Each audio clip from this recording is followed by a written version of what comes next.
கோவை தெற்கு மாவட்ட பாஜக சார்பில் முன்னாள் பிரதமர் வாஜ்பாய் பிறந்த நாள் விழா. கோவை அரசு மருத்துவக் கல்லூரி மருத்துவமனையில் பிறந்த குழந்தைகளுக்கு கோவை தெற்கு மாவட்ட பாரதிய ஜனதா கட்சியின் செல்வபுரம் மண்டலம் சார்பாக மாவட்ட செயற்குழு உறுப்பினர் டி. கார்த்திக் ஏற்பாட்டில் தெற்கு மாவட்ட தலைவர் வசந்தராஜன் தலைமையில் முன்னாள் பாரத பிரதமர் பாரத ரத்னா அடல் பிகாரி வாஜ்பாய் பிறந்த நாள் அன்று அரசு மருத்துவமனையில் பிறந்த 2 குழந்தைகளுக்கு தங்க மோதிரம் அணிவிக்கப்பட்டது.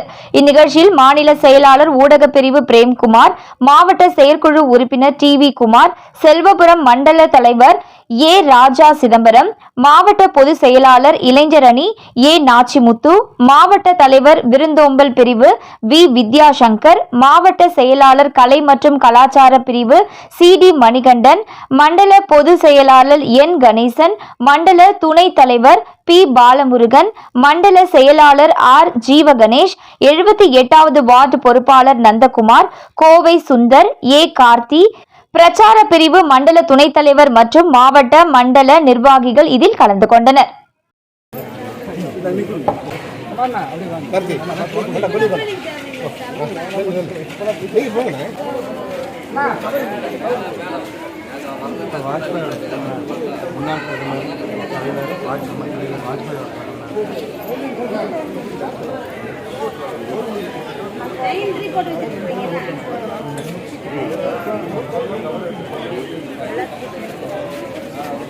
வாஜ்பாய் அவர்களோட பிறந்தநாள் முன்னாள் பிரதமர் வாஜ்பாய்